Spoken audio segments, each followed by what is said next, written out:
নমস্কার বন্ধুরা, আমি সমাপ্তি। আমার চ্যানেলে আপনাদের সবাইকে জানাই স্বাগত। তো আজকে আমাদের বাপের বাড়িতে আরামবাগে রান্না পুজো। ছোটোবেলা থেকে এই রান্না পুজো দেখে আসছি, এত আনন্দ হয় কি বলবো, একটা উৎসবের মতনই বলতে পারো। তবে সেই আনন্দটা কিছুটা কম হলেও কিন্তু সেই যে অনুভূতি সেটা কম হয়নি।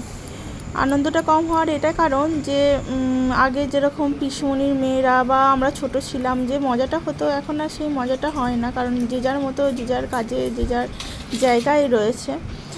আর এখানে মা ভোরবেলা থেকেই আনাজ কেটে নিয়েছে, মানে যেদিনের রান্না সেই ভোরবেলা নানা রকমের ভাজাভুজি হয়, অনেক রকমের রান্না হয়। মা প্রণাম করে উনুনটা জ্বালিয়ে নিল। এইটা উনুনই করতে হয়, তবে যাদের উনুন নেই, সবারই মোটামুটি উনুন রয়েছে, কিন্তু যাদের উনুন নেই তারা গ্যাসে করে। যেমন কলকাতার দিকে অনেক হয়, বা কলকাতা কেন, আরও অনেক জায়গাতেই হয়। বিশ্বকর্মার পুজোর দিনে হয়, কিন্তু আমাদের এটা ভাদ্র মাসে হয়। তো এখানে নানা রকমের আয়োজন করা হয়েছে। এখানে নারকেল কুমড়ি হবে, এটা ছাঁচি কুমড়ো দিয়ে আর ছোলা দিয়ে এসব হবে। এখানে পোস্ত বাটা হচ্ছে, ঝুড়ো পোস্ত হবে। আর হচ্ছে এছাড়াও নানা রকমের ভাজাভুজি হবে, যেমন তোমার বেগুন ভাজা, আলু ভাজা, চচ্চড়ি, শাক ভাজা, পটল ভাজা, ঝিঙে ভাজা, কাঁচকলা ভাজা, নানা রকমের ভাজা, আরও অনেক ভাজা। এখানে মাছ আনা হয়েছে অনেক। এখানে মাছের ঝাল আর মাছের টক হবে, দই হবে।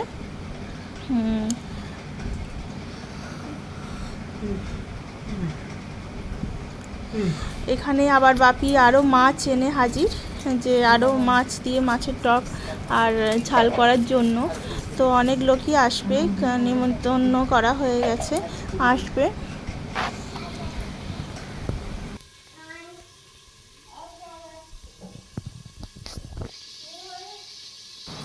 আগে আমাদের পুকুরের মাছই দেওয়া হতো ভাগ করে, কিন্তু এখন যে যার মানে টাকা দিয়ে দেওয়া হয়, বাজার থেকে কিনে নেয়। তবে কি জানো, আমাদের এখানে মাছের টেস্ট খুব সুন্দর, খুব ভালো, খুব টেস্টি, কারণ আমাদের এখানে বরফ দিয়ে রাখা হয় না, পুরো ফ্রেশ মাছটাই দেওয়া হয়। এখানে বাপি কলা পাতা কেটে এনেছে। এই রান্না পুজোর আর একটা ঐতিহ্য হচ্ছে যে কলা পাতায় দেওয়া। আর এখানে ও দিদুনে কোলে বসে বসে রান্না দেখছে। আমি রান্না করতাম, এখন আমার ননটাই বসে আছি। আর মুড়ো কি খাবে? আর মুড়ো, আর মাছের মুড়ো কি খাবে? মাছের কি খাবে? মাছের মুড়ো খাবে। বলো, ওই যে দিদুন ভাজছে, কে খাবে? কটা মাছ খাবে? 11টা। তাহলে 11টা মাছ কি তুমি ছাড়িয়ে ছাড়িয়ে খাবে? এই মনসা পুজো বা রান্না পুজো খুব নিষ্ঠাভাবে করতে হয়। আগের দিন সব ধোয়াধুয়ি করে নিতে হয়, আর তার সকাল থেকে শুরু হয় যুদ্ধ। আনাজ কাটা থেকে শুরু করে সেই রাত 8টা-9টা বেজে যাবে রান্না কমপ্লিট করতে করতে। মা এখন মাছ ভাজছে, আস্তে আস্তে সব রান্না করে নেবে। মা বরাবরই একাই করে, দিদি এলে দিদি রান্নাতে সাহায্য করে। আমিও, আমার ছেলে রয়েছে, আমি সাহায্য ঠিক করতে পারি না। আর মা বলে, ছেলে কি দেখ, কাউকে না কাউকে তো ছেলেটাকে দেখতেই হবে। মাত্র মাছ ভাজা শুরু হয়েছে। আর এই উনুনে রান্না করার মানে রান্নার যে টেস্ট, যারা মানে খেয়েছে তারাই জানে, সত্যি খুব টেস্ট লাগে এই উনুনে রান্না করা কোনো খাবার খেতে। আর এখানে অনেক ভাজাভুজি হয়ে গেছে, এখানে মাছ ভাজা হচ্ছে দুপুরে খাওয়ার জন্য। এখানে সোনায় পা মিলে বসে পড়েছে একদম, ওকে খেতে দেবে ওর দিদুন। বাবা পায়ের ওপর পা তুলে, মানে ওর স্টাইলের শেষ নেই। এইটুকু ছেলে হলে কি হবে, পাতা দিয়েছে, পাতার ওপর হামলে পড়েছে। তবে ওর একটা ভালো গুণ কি দেখলাম, যে ও কোনো কিছু ছড়ায় না। আমাকে বলছে, ও যতটা ভাজাভুজি খেলো, নাহলে আমাকে বলছে আমাকে খাইয়ে দাও, আমাকে খাইয়ে দাও। আমার দিদির ছেলে এই বয়সে কিন্তু সব ছড়িয়ে মাথায় মেখেছিল, মানে এটা সব বাচ্চারাই করে, মাথায় মাকে দেখতেও ভালো লাগে, কিন্তু ও করেনি। আর হচ্ছে এখানে পিঁপড়েকে খেতে দেওয়া হয়েছে, এটাও একটা নিয়মের মধ্যে পড়ে। সব দিয়ে যা রান্না হচ্ছে তা দিয়ে খেতে দেওয়া হয়। অত ঠাকুরকেই মানে উৎসর্গ করা হয় আর কি, কিন্তু ওখানে বলা হয় যে পিঁপড়েকে খেতে দেওয়া হচ্ছে। আর এখানে মাছগুলো সব ভাজা হয়ে গেছে, চচ্চড়ির জন্য চচ্চড়ি হবে এবারে, আলুও ভাজা হয়ে গেছে। এখানে আজকের জন্য মানে খাবারটা এগুলো সব করা হয়েছে, পোস্ত, ডাল, আলু সিদ্ধ, ওল সিদ্ধ এসব করা হয়েছে। নারকেলগুলো কুড়ে নিতে হবে নারকেল কুমড়ির জন্য, আর পোস্তর মধ্যে অল্প নারকেল দেওয়া হয় পোস্ত ভাজার মধ্যে। এখানে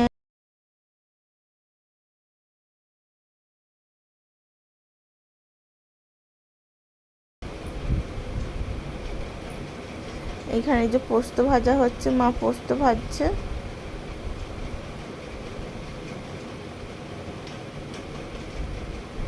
চচ্চড়ি রেডি, ভাজা চচ্চড়ি।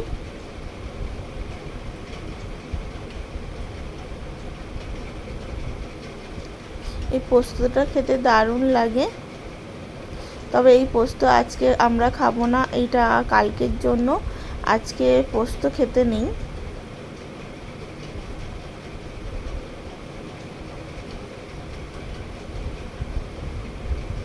এই দেখো লাস্টে এরকম একদম ঝুরঝুরে হয়ে যাবে পোস্তটা।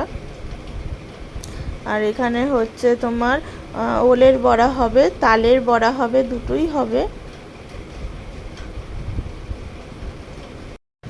এই বড়াগুলো আমি ভেজে নিচ্ছি। আমি মাকে বললাম দাও, আমার বড়া ভাজতে খুব ভালো লাগে, তো আমাকে একটু দাও, আমি করি।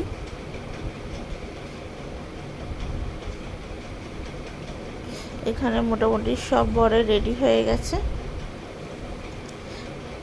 তালের বড়া হয়ে গেছে, এটা ওলের বড়া হচ্ছে। এরপর পটল ভাজা হচ্ছে। আর এখানে হচ্ছে চিচিঙ্গে ভাজা হবে, ঝিঙে ভাজা হবে, আর অনেক কিছু ভাজা হবে।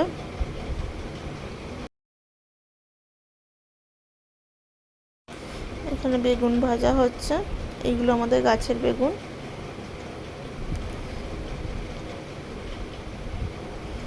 চিচিঙ্গেও ভাজতে দেওয়া হয়ে গেছে, আস্তে আস্তে সব ভাজাভুজিগুলো করে নিচ্ছে।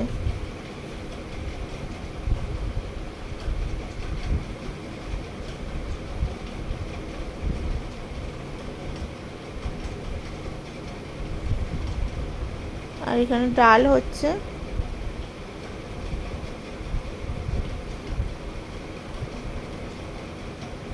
এরকম চাপ চাপ ডাল হয় আমাদের। আর এটা মাছের টক, এটা পরের দিনের, মানে যেদিনে রান্না হয়েছে তার পরের দিনে, মানে আমাদের বুধবার রান্না হয়েছে, এটা বৃহস্পতিবারের দিনের ভিডিও। তো এখানে আমাদের বাউন দাদু ভাই এসে গেছে, এখানে পুজো করছে।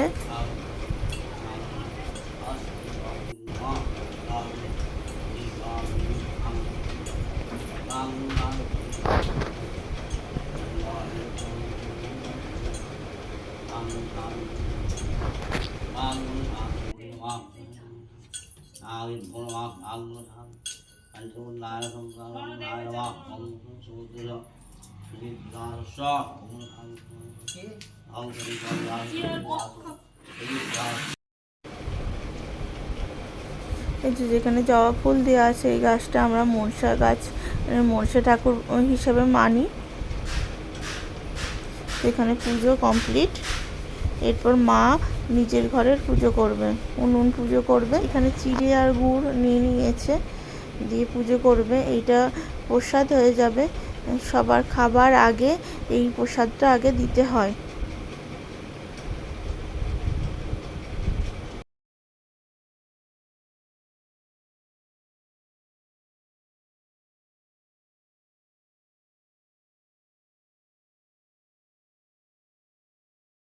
এবার মা হেসেল পুজো করে নিচ্ছে, যেখানে সব রান্নাগুলো থাকে, সেই হেসেল পুজো করে নিচ্ছে।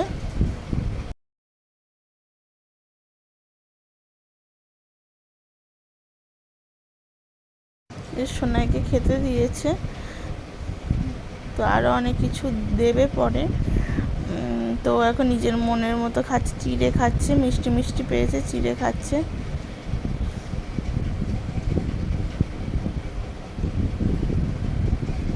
আমি বলেছিলাম না ও ছড়ায় না, দেখো ও একটুও ছড়াবে না। ওর ডালটা খুব ভালো লেগেছে।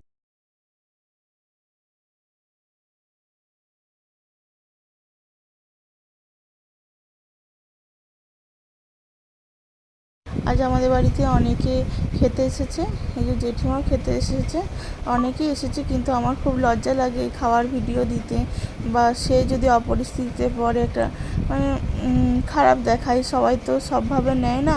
আর আমারও খুব লজ্জা লাগে যে খাচ্ছে একটা ভিডিও করব, এরকম সে ঠিকমতো খেতে পারবে তো, এই চিন্তাটা থাকে, সেই জন্য আর ভিডিওটা করিনি তাদের। আর এখানে এই যে অনেক রকম মাছের ঝাল থেকে শুরু করে অনেক কিছু মা যখন সাজিয়েছিল তখন আর আমার ভিডিও করা হয়নি। যখন এটা মানে সবাইকে দেওয়া হয়ে গেছে তারপর মনে পড়লো একটুখানি ভিডিওটা করে নিই। হ্যাঁ, আর আরও অনেক কিছু ছিল, মা মোটামুটি তুলে তুলে নিয়ে করছে, আরও অনেক কিছু হেসেলে রয়েছে।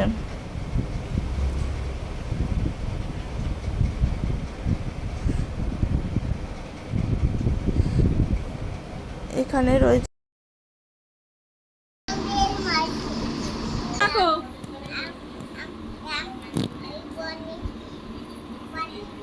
এই দিকটা ফাঁকা আছে, এই যে এখানে